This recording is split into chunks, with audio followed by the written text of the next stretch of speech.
श्री स्वामी समर्थ, जय जय स्वामी समर्थ. श्री स्वामी समर्थ, जय जय स्वामी समर्थ. श्री स्वामी समर्थ महाराजांच्या नामस्मरणाने आजच्या व्हिडिओला सुरुवात करूया. शुभ दुपार तुम्हा सगळ्यांना. कसे आहात तुम्ही सगळे? आशा व्यक्त करते स्वस्त असाल, मस्त असाल, स्वामींच्या सेवेमध्ये रममाण असाल. 19 एप्रिल रोजी आहे अक्षय तृतीया आणि अक्षय तृतीया हा आपल्यासाठी खूप महत्त्वाचा दिवस आहे. म्हणूनच सध्या रोज मी अक्षय तृतीयेवर व्हिडिओ घेऊन येत आहे. कारण अक्षय तृतीयेला आपल्याला पितरांच्या शांततेसाठी पूजा करायची असते. ती आपण कालच्या व्हिडिओमध्ये कशी मांडणी करायची ते तर पाहिलेलंच आहे. अक्षय तृतीयेला देवघरामध्ये कलश एक ठेवायचा आहे. खूप वेगळ्या पद्धतीचा आहे तो. त्याचाही व्हिडिओ चॅनलवर आहे, तर तोही नक्की बघा. अक्षय तृतीयेला सोन्या चांदीपेक्षा मौल्यवान काही वस्तू मी तुम्हाला आणायला सांगितलेल्या आहेत, तर तोही व्हिडिओ अवश्य बघा. आजच्या व्हिडिओमध्ये आपण पाहणार आहोत, अतिशय छान व्हिडिओ आहे आजचा. अक्षय तृतीयेपासून काही म्हणजे 6 राशींना छान लाभ होणार आहेत. तसं तर 2026 म्हणावं इतकं चांगलं जात नाहीये, हे सगळ्यांनाच माहिती आहे. कारण सुरुवातच झालेली आहे आता. म्हणजे हल्ला किंवा युद्ध हे सगळं, विमान प्रवासाचे अपघात हे आपण आतापर्यंत बघत आलेलो आहोत. फसवणूक, मोठे मोठे चांगले लोक अचानक वाईट गोष्टींमध्ये, हे या वर्षात नाही तर हे 2030 पर्यंत जवळजवळ चालू राहणार आहे. अनेक लोकांनी हे भविष्य सांगितलेलंच आहे की 2030 पर्यंत कोरोनापेक्षाही वेगळा काळ येऊ शकतो. पण असू दे, आयुष्य म्हटलं की हे सगळं चालायचं आणि या सगळ्याला आपल्याला मनाची तयारी करावी लागते. त्यातूनही मार्ग काढावे लागतात. प्रत्येक गोष्टीला सामोरे जावे लागते आणि हेच आहे आयुष्य. आता आपण भविष्य ऐकतो म्हणून, नाहीतर प्रत्येक गोष्ट खरं तर आज काय होणार हे सुद्धा कालच ठरलेलं असतं. म्हणजे खूप आधीच ठरलेलं असतं. फक्त आपण त्याच्याकडे नव्यानं बघतो की हे आज आलेलं आहे. बरोबर आहे ना? नवीन नवीन रोजच आपण छोटे छोटे संघर्ष आयुष्यात करत असतो, आव्हानांना तोंड देत असतो आणि त्यातीलच एक असतं ते म्हणजे राशी भविष्य. राशी भविष्यावर माझा स्वतःचा म्हणजे ज्योतिषशास्त्रावर खूप जास्त विश्वास आहे. आणि त्याचे जे आपण ऐकतो ना, ऐकायचं आणि सोडून द्यायचं असं पण नाही, आणि ऐकून ते खूप मनावर घेऊन बसायचं असं पण नाही. ऐकायचं, त्यातून आपल्याला जे चांगलं मिळेल ते घ्यायचं आणि ज्या गोष्टींची आपल्याला भीती वाटते ते सोडून द्यायचं, कारण ते होणार आहे हे अटळ आहे. आता अक्षय तृतीयेपासून या ज्या 6 राशी मी तुम्हाला सांगणार आहे त्यांना बराच चांगला लाभ दिसत आहे. आत्ताच्या या काळामध्ये जसं की महागाई वाढत आहे, पेट्रोल महाग होणार आहे. अगदी 17, 18, 20 रुपयांनी पेट्रोल सुद्धा वाढणार आहे असं आपण ऐकलेलं आहे. बऱ्याच जणांना सिलेंडर, ज्यांना 25 दिवसाच्या आतमध्ये संपतो अशा लोकांना तर अगदी 5-5 हजाराला सिलेंडर आपल्या आत्ता सध्या शहरामध्ये मिळत आहेत. पण त्यातूनही आपण मार्ग काढत जगत आहोत की बाबा चला, गॅस नाहीये तर इंडक्शन नाहीये तर ज्यांच्याकडे जागा आहे त्यांनी चूल, बंब किंवा अशा अनेक आपण गोष्टी काढत जातो. तसाच आयुष्यातून मार्ग काढायचा आहे. अक्षय तृतीयेपासून सगळ्यात सुंदर परिणाम होणाऱ्या म्हणजे भविष्य चांगले पुढे घडणार आहेत काही गोष्टी, अशासाठी जी रास आहे ती पहिली रास आहे मेष. मेष राशींच्या विद्यार्थ्यांसाठी, त्याच पद्धतीने विवाहित जोडप्यांसाठी आणि वयस्कर लोक असतील त्यांच्यासाठी सुद्धा 3 गोष्टी मी सांगते. एक गोष्ट म्हणजे स्वतःवर फक्त विश्वास ठेवा. दुसरी गोष्ट म्हणजे कष्टाला पर्याय नाही. आणि तिसरी गोष्ट म्हणजे तुमच्या आयुष्यात बरेच चांगले बदल घडून येणार आहेत. जसं की नोकरीमध्ये प्रमोशन, विद्यार्थ्यांना जसं पाहिजे तसं यश आणि वृद्धांच्या सुद्धा तब्येतीत थोडी सुधारणा, असं हे मेष राशीचं आत्ता अक्षय तृतीयेपासूनचं भविष्य आहे. अक्षय तृतीयेपासून मेष राशीमध्ये बरेच सुधारणा होतील. आत्तापर्यंत झालेल्या त्रासांची तीव्रता कमी होईल, मार्ग खुले होतील किंवा तुम्हाला समोरून चालून संधी येईल. फक्त तुम्हाला ती ओळखायला हवी. जर तुम्हाला बिझनेससाठी कुणी सांगत असेल की तू सुरुवात कर, मी आहे, प्रयत्न कर, तर स्वतःच्या हिमतीवर आणि स्वतःवर विश्वास ठेवून नवीन बिझनेस, नवीन नोकरी यामध्ये पाऊल टाकायला नक्कीच हरकत नाही. तब्येतीची थोडी काळजी म्हणजे उन्हापासून थोडे स्वतःचे संरक्षण करायचे आहे. शक्य होईल तेवढे उन्हातून आपल्याला जाणे टाळायचे आहे. इलाज नसेल तर आपल्याला काही काळजी घ्यायची आहे जसं की उन्हातून आल्या आल्या लगेच थंड पाणी न पिणे, उभं राहून पाणी न पिणे, गरम वस्तूंचं सेवन थोडंसं कमी करणे.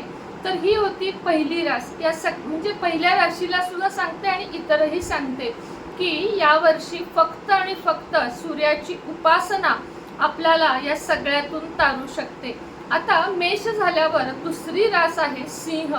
सिंह रास या वर्षी खरंच खूप दमदार वर्ष आहे असं म्हणायला हरकत नाही. मात्र खरं सांगू का, सिंह राशीच्या आयुष्यामध्ये संघर्ष अटळ आहे. कारण माझी स्वतःची रास आहे त्यामुळं मला माहिती आहे.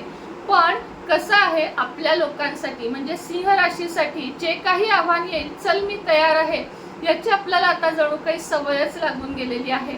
आयुष्याचे निम्म्या टप्प्याच्या वर आयुष्य आपलं निघून गेलं तरी आपल्या आयुष्यामध्ये सोनेरी काळ, राजयोग, केशरी योग हे काही दिसतच नाहीत. पण आहे त्यात समाधानी राहणे आणि पुढे जाणे हे सिंह राशीचे कामच आहे.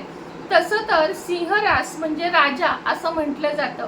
पण हा जंगलचा सिंह म्हणजे जंगलचा राजा सिंह हा भूक लागल्यावरच शिकार करतो हे आपल्या सगळ्यांना माहिती आहे. पण थोडीशी ती वृत्ती सोडून द्यायची आहे की अगदी अंगावर आल्यानंतर उभं राहणं हे करण्यापेक्षा रोज थोडं थोडं केलं तर तुम्हाला जास्त फायदेशीर ठरेल. तसं सांगायला गेलं तर सिंह रास खूप तेजवान असते, चांगली असते, म्हणजे चपळ असते असं म्हटलं जातं. पण खरं तर प्रॅक्टिकली जंगलचा राजा सिंह हा थोडासा आळशी देखील असतो. जसं की मी मगाशी सांगितलं, मला भूक लागली तर मी शिकार करणार, तसं नाही. भूक कधी लागेल, उद्या भूक लागेल म्हणून उद्याच तयारी करायची का, तर नाही. विद्यार्थ्यांनी आधीपासून अभ्यास करायचा. आपल्यासारख्या स्त्री आणि पुरुषांनी रोजच्या आयुष्यात रोजची कामे रोज करायची, जेणेकरून नंतर कुठंतरी तुम्हाला लोड येऊ नये. सूर्याची उपासना हे एकमेव सिंह राशीसाठी सगळ्यात उत्तम मार्ग आहे. सूर्याला रोज पाणी देणे, त्यास नुसते पाणी नाही तर तांब्याच्या कलशामध्ये पाणी घ्यावे, त्यानंतर त्यामध्ये कुंकू किंवा लाल चंदन मिळते ते घालावे, थोडेसे काळे तीळ घालावे, लाल फूल घालावे, लाल कुंकू घातले तरीही चालेल आणि पाणी घालून आपल्या वरच्या हात म्हणजे वर हात करून ओम गृणी सूर्याय नमः या मंत्राचा जप करत सूर्याला पाणी घालायचे आहे. शनीची उपासना करायची आहे. कारण 2027 जून पर्यंत आपल्याला जी अडीचकी म्हणतो आपण, जी 7.5चे 2.5 वर्ष ते आता सिंह राशीला चालू आहेत आणि ते 27 म्हणजे अजून जवळजवळ 1 वर्ष 3 महिने आपल्याला हे सोसावंच लागणार आहे. विद्यार्थ्यांसाठी किंवा सगळ्यांसाठीच तब्येतीची काळजी घ्यायची आहे. घशाचे त्रास, दाताचे त्रास, मानसिक त्रास हे तुम्हाला 3 जास्त प्रमाणात जाणवू शकतात. म्हणून या संदर्भात जितकी काळजी तुम्हाला घेता येईल तेवढी काळजी घ्यायची आहे.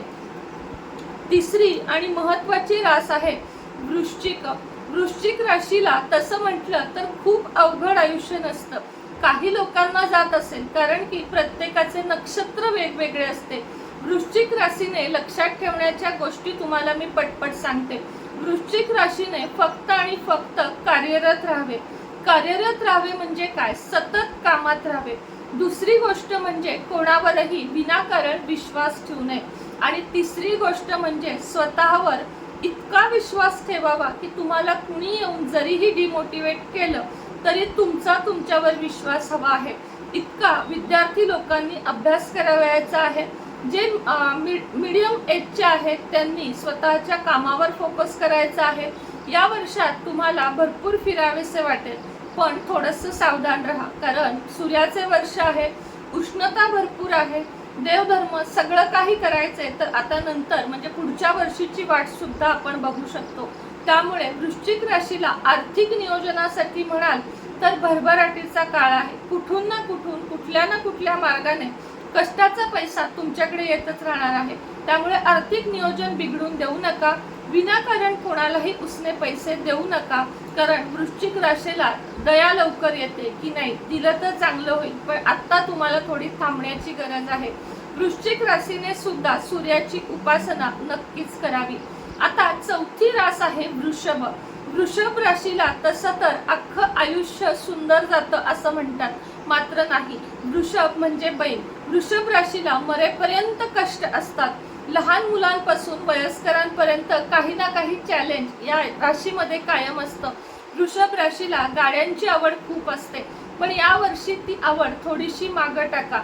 वृषभ रास म्हटलं की चांगलं घर, चांगली गाडी, चांगले कपडे, चांगलं घड्याळ हे यांचं एक गणितच असतं. भले ती स्त्री असो, पुरुष असो किंवा विद्यार्थी असो.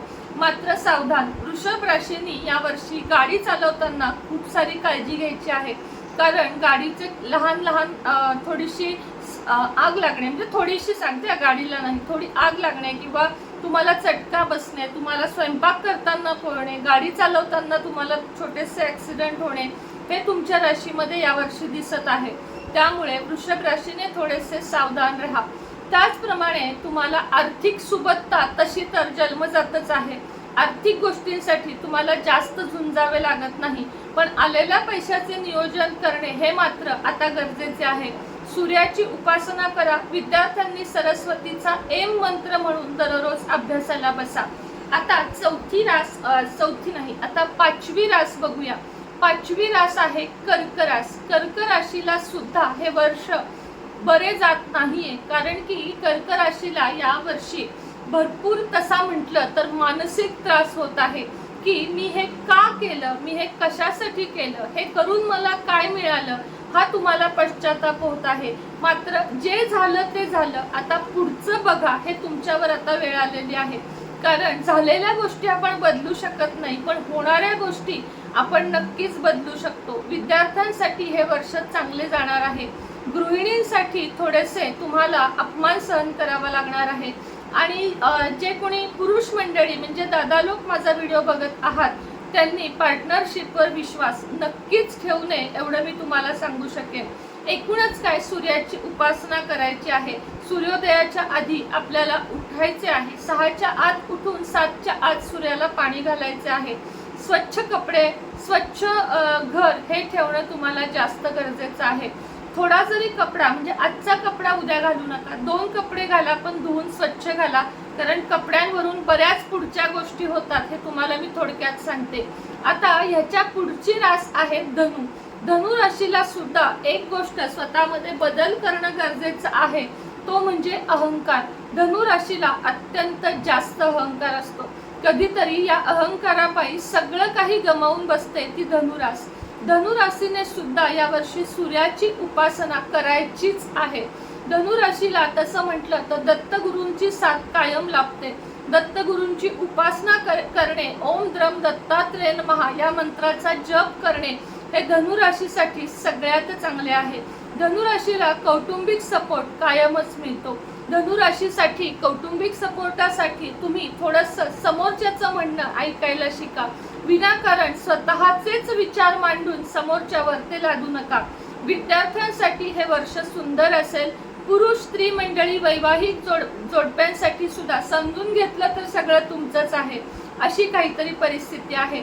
आर्थिक गोष्टींसाठी नियोजन गरजेचं आहे. पैसा तर येत आहे पण टिकत नाहीये, देणी वाढतायत. अशा वेळेस काय करावं तर फक्त आणि फक्त गुरुवारचा उपवास करावा आणि दत्त महाराजांची सेवा करावी. शक्य असेल दत्त महाराजांची मूर्ती आपल्या देवघरामध्ये स्थापन करावी. अन्यथा प्रत्येक गुरुवारी उपवास करून दत्त महाराजांच्या मंदिरामध्ये जावे. धनुराशीने हळदीचा टिळा रोज लावणे आणि गुरुवारी हळद आणि केशर मिश्रित टिळा लावणे हे धनुराशीसाठी सगळ्यात उत्तम मानले जाते.